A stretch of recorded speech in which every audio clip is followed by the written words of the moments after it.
All right, everyone. So PSG have drawn their most recent game against Lille 1-1. And I feel like I've been wanting to do this video for the YouTube channel for a while now. So I'm just going to go ahead and do it.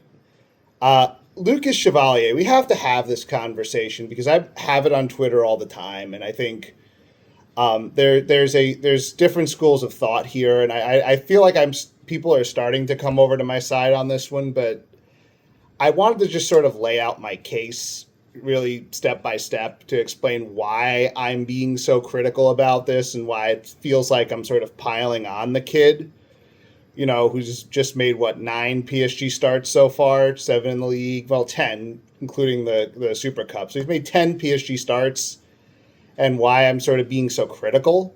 So I want to just start off by saying, look, I was a Donnarumma fan from the very beginning. When we brought him in 2021, I thought he was an excellent addition. And I defended him very strongly over the years because I felt like he got a bad rap, mainly because I think the whole Italian thing. And because he had replaced Keylor Navas, who'd been, a Champions League finalist in 2020. And Donnarumma made mistakes, and he continued to make mistakes. I think, in hindsight, I think people vastly overrate the amount of mistakes that he made and the fact that he was probably a top 3 PSG player in the 22-23 season and the 23-24 season. They don't win the league in 22-23 without him and Lionel Messi. They don't win the league in 23-24 definitely without Gianluigi Donnarumma and Kylian Mbappe. I would say those were the 2 best players in each of those 2 seasons. I would put Donnarumma in that category. Did he make mistakes? Yeah, absolutely. But what I don't think people understand about this is he sort of had gotten past those mistakes, right? Like, those 6 months were not just an aberration. They were not something that was just sort of pulled out of nowhere.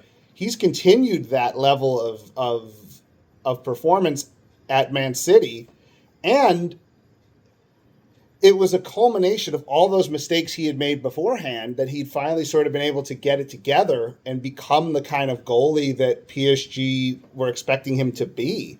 Always had the talent, always had the skill, but there were some mental things that I think he had to get past, and he finally got past them, and PSG won the Champions League mainly, not maybe mainly, but very, very much because of him. And PSG made a decision that they did not want to pay their goalie above their wage structure. They didn't value the goalie position in the same way that, say, I value the goalie position. And they moved him along. And they sent him to Man City, and they brought in Lucas Chevalier, who was going to cost them half of what they were going to pay Donnarumma. Fine. The problem is this kid is not ready. He's not ready for this level of competition. He's a neophyte. He's struggling, I think, in ways that I think people sort of ascribed to Donnarumma when it wasn't fair. I think it's very fair to describe this kid as struggling. And he is making rudimentary, basic mistakes. And so far, it's cost PSG 4 to 5 points in the league. They should be up 5 or 6 points right now on Marseille, and they're only up 1. And that's almost exclusively because of Lucas Chevalier. So what's the issue? What's the problem with Lucas Chevalier? The first problem is, as just from a pure technical perspective, he is awful. He is an awful technical goalie, right? Like, when we talk about, like, the things that you have to do to be a good goalie, he has like one of those things right now. He has very strong reflexes, and it was obvious at Lille that he had very strong reflexes, and he could make some pretty crazy saves, and he was sort of making a lot of those nice highlight reel plays. But as you see in these games, he's not making the rudimentary basic saves. The ones that everyone should be making, he's not making. And that's because his technique sucks, right? Like, that's, at the end of the day, it's very simple. His technique sucks, right? He doesn't know how to use his hands properly. A lot of the times his hands are behind his back. He's made at least 2 or 3 saves where it hits directly off of his chest, which is not something you want to do as a goalkeeper, by the way. You don't want to have the ball just deflect off your chest, because then you have no control over the direction which it's going. And there's a couple of times where he sort of hit the ball off his chest and fallen down or fallen off balance, where that ball can literally go to anyone or anywhere. and he's gotten pretty lucky that those goals, those haven't been put in for goals. Um, the hand thing is a real problem, right? Like his balance is so off, and you can see sometimes when he comes out, his hands are actually behind his back, and he's sort of like tilting his head away, like he's trying to make himself big, but he's not getting his hands out. So it actually makes him smaller. Like that Barcelona goal was one where he just was not. I don't think he makes that save, honestly. I don't think many make that save, but it's one that he didn't even give himself a chance to make, right? That's the problem. Like, he didn't give himself even the chance to make that save because his head is completely in the wrong place and his hands are completely in the wrong place.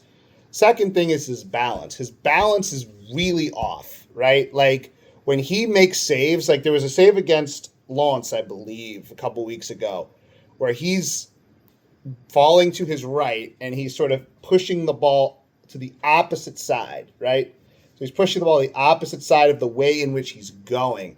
And there was a Lens player that was right there. Literally, all he had to do was get a foot on it or a toe on it, and it's a tap-in. Because Chevalier is falling off, and he has no chance to recover for the rebound. Luckily, that ball got missed. And there's been times where he's been out of position. Go back to the Barcelona game. I'll go back to that one again. In the 12th minute, he's slow to come out on that Yamal pass to Ferran Torres. Torres gets there first, gets around him. Luckily, Ilya Zabarny is behind him and is able to make that block. If not, that's a goal, right? In the first 12 minutes of the game.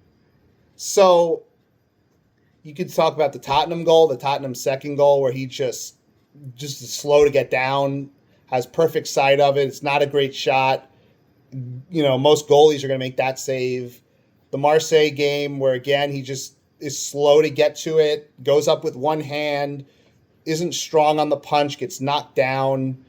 That's a bad goal to give up. And then the goal today, I'm hearing all of this. Well, he's blocked off by Beraldo. No, he's not. You look at it from the back angle, and we don't ever get that angle. Like I saw it on the live broadcast, but they haven't really shown it in the replays or on the YouTube's videos.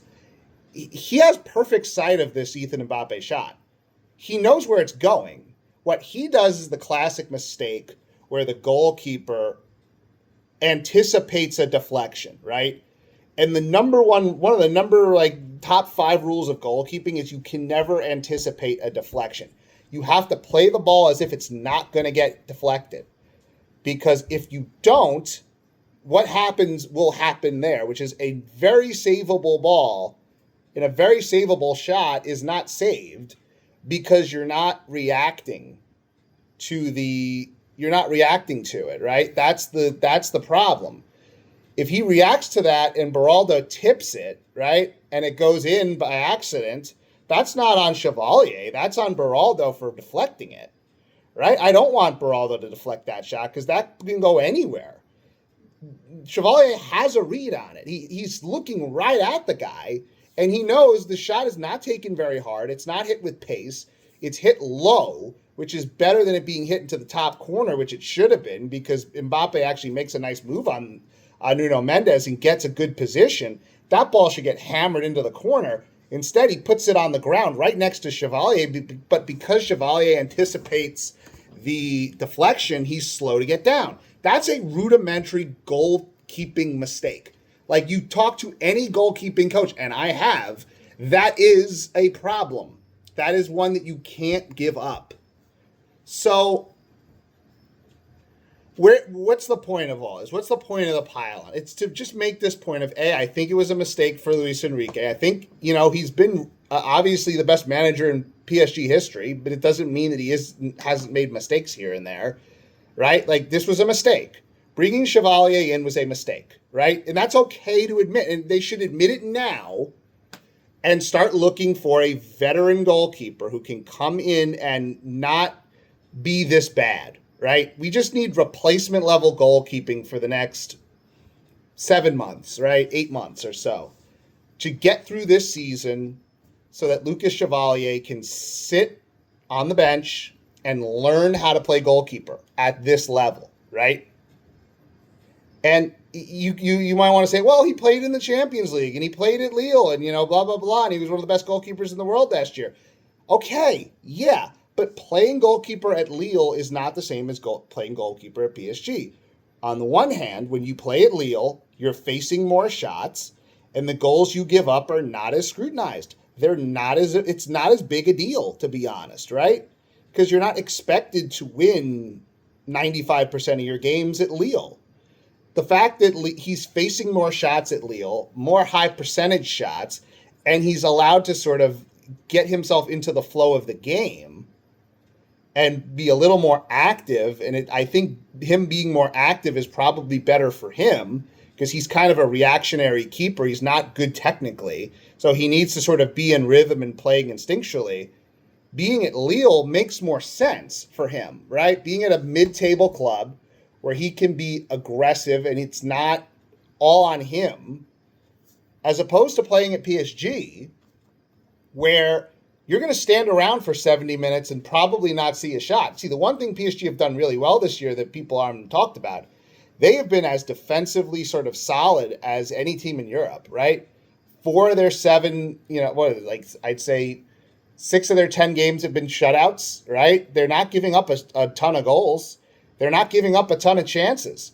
Zabarny, Marquinhos, Pacho have all been really good.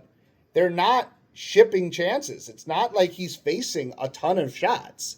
He's facing limited amounts of shots, and it just seems like his concentration level is not there either. Because that goal he gave up today was a concentration goal. At the end of the day, right? Like, he just lost focus on the situation. And at PSG, you have to be able to stand there for 70 minutes and not do a lot. And then when you need to be called upon, you have to be sharp. You can't be not sharp. You can't be dull. You can't be rusty, right? Like, that's the problem here. He looks like a guy that needs to be in a lot more traffic and in a lot more of an unstructured system than what PSG have. And his goalkeeping technique is not good enough to sort of carry him forward. And it just looks like a guy who's not in the right place here. This just seems like this is, at the moment, above his level.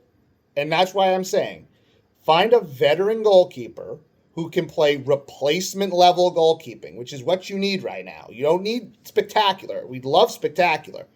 But we got rid of spectacular because apparently we didn't want to pay spectacular. We wanted to underpay for okay. And this kid hasn't even been okay. Let's get someone in who can get the rest of the season and just keep the team from keep the worst from happening, right? I don't want to lose a chance at back-to-back Champions Leagues with this core because we have a goalie that just can't hack it. I don't want to see that. That would be a shame. It really would, especially for those guys that are playing so hard and they've been hurt. And the freaking 18-year-old that's coming in his third game and playing 90 minutes and playing well. And we're letting those guys down because you have a goalkeeper that can't hack it, that can't cut it at this level right now. That can't happen. I'm sorry, that's unacceptable, right? That's not acceptable for this team with these kinds of expectations. Doesn't mean that someday he can't be good. Because I think someday, if he has the humility to completely relearn how to play the goalkeeping position in a couple of years or so, I think he could be very good because he has natural talent. Like, he's very gifted physically. Like, like the reaction saves, he's good with the ball at his feet. I think he's been really good at that so far, better than Donnarumma was ever, honestly. But none of that matters if you can't make rudimentary saves when it matters. So that's where we are, right? This is a big flashing red light that says, warning, Will Robinson. Danger, Will Robinson. And unfortunately, as good as this PSG team has been, and they have been amazing to start this year, even with all the injuries, it's this kid and his inexperience that I think could cost them dearly. And I don't want to see that happen. Maybe he proves me wrong. I just don't think so. I think I'm right about this. Curious what you think, but I kind of think I'm right about this, guys. And I'm sorry, but it is what it is.